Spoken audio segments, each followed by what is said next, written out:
L'usine des Gaillards, actuellement Loist France, ancienne usine Bon-Argent-Goyon, est implantée depuis sa création sur la commune de Saint-Gaultier.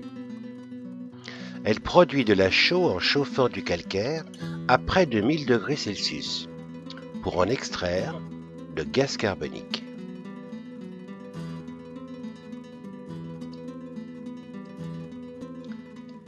On utilise la pierre de la carrière des Gaillards sur place, mais aussi celle d'une autre carrière située sur la commune de Chasseneuil.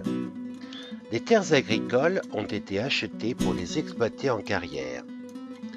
Le site comprend actuellement une trentaine d'hectares, sans compter la réserve située au nord. Ce gisement aura une durée d'exploitation d'au moins 50 ans. Ce calcaire s'est formé il y a 163 millions d'années et renferme de nombreux fossiles. Il est excellent parce qu'il contient 98% de carbonate de calcium. Le calcaire a une capacité d'absorption de 10% d'eau. Il est donc très souvent gélif et ne peut servir à la construction. Il existe tout de même certains calcaires en surface qui ne le sont pas et qui ont servi jadis à construire les habitations. Dans la vallée de la Boussanne, il y avait une carrière importante qui a servi à construire le château et le viaduc de Chabenay.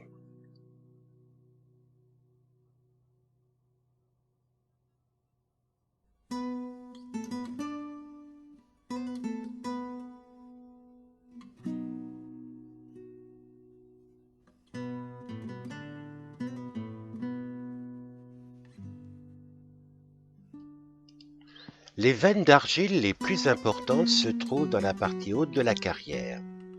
L'argile s'est déposée et les failles brunes que l'on aperçoit sont des traces d'infiltration de cette argile entraînée par l'eau.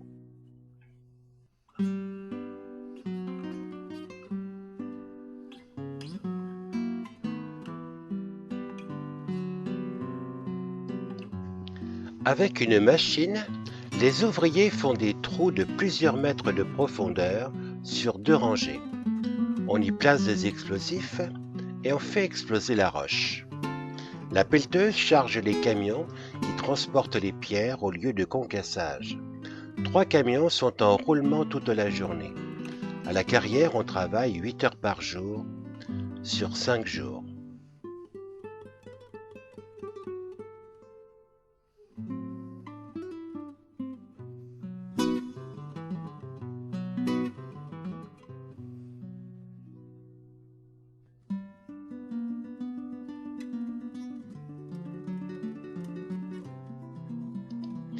Les chemins de transport sont modifiés en fonction des lieux d'exploitation. L'eau suit les pentes et se concentre au fond de la carrière. Elle est pompée et rejetée dans la Creuse par une longue canalisation souterraine qui aboutit au pied du pont Bon-Argent-Multon créé en 1903.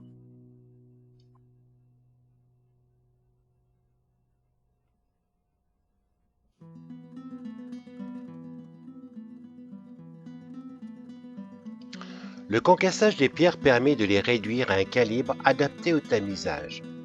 À la sortie du premier broyeur, un premier tamisage permet de séparer les pierres les plus petites, de 0 à 20 mm, des plus grosses, qui seront broyées une seconde fois.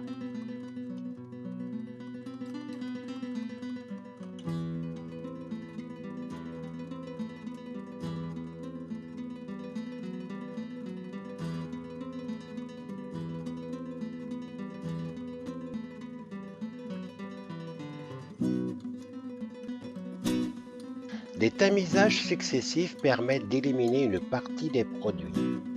Les impuretés, éléments autres que le calcaire, ainsi que des déchets très fins de calcaire, néfastes pour la fabrication de la chaux, sont évacués par tapis pour le rebouchage des zones de la carrière en fin d'exploitation.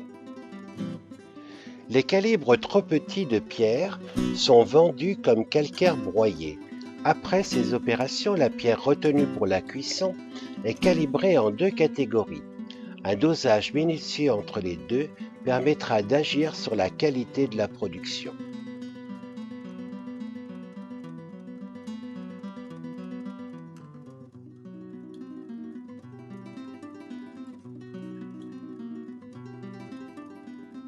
Sous les deux tas de stockage, une bouche permet de charger et de diriger automatiquement les pierres vers la partie supérieure des fours dans lesquels on va les cuire à une température entre 900 degrés et 1000 degrés. Les fours tournent 24 heures sur 24. Ils fonctionnent au gaz et au coke de pétrole, un résidu de pétrole, mais sont prévus pour utiliser des énergies nouvelles, telles les pépins de raisin, le tournesol ou la sciure de bois. Des essais concluants ont déjà été réalisés en ce sens. Si l'on charge 5 tonnes de pierre, on récupère 2,8 tonnes de chaux. Actuellement, on cuit de 500 à 550 tonnes de calcaire par jour dans les fours. On peut réduire la production si cela est nécessaire, mais progressivement.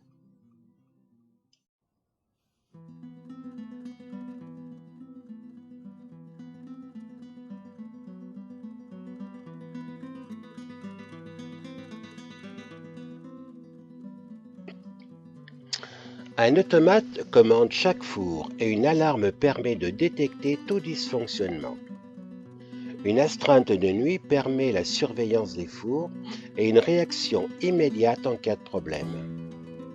Tous les fours sont reliés à un ordinateur central qui permet de changer chaque paramètre suivant ce que l'on désire comme production de chaux. La capacité nominale de l'ensemble est de 400 à 500 tonnes de chaux par jour, en production moyenne.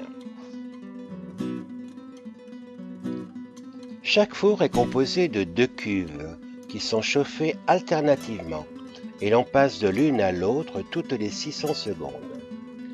Quand l'une est en activité, de l'air chaud est envoyé dans l'autre pour commencer à la réchauffer de façon à ce qu'elle puisse prendre le relais. Ainsi, il n'y a pas de déperdition de chaleur.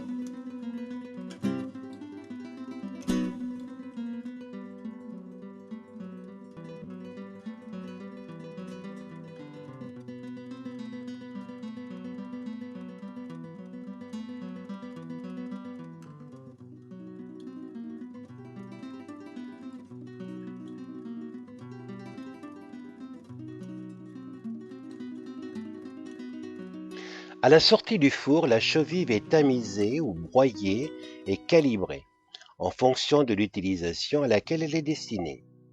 Une partie est hydratée pour devenir de la chaux éteinte, l'hydroxyde de calcium, ou chaux aérienne.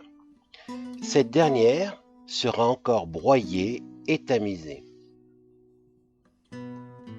L'expédition de la chaux se fait par camion-citerne pour les deux types de chaux.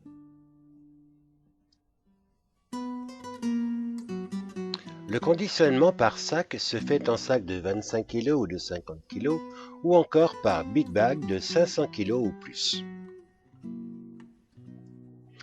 La chaux est utilisée dans de très nombreux domaines, notamment dans les travaux publics, les travaux agricoles, la sidérurgie, le traitement des eaux, le traitement des boues.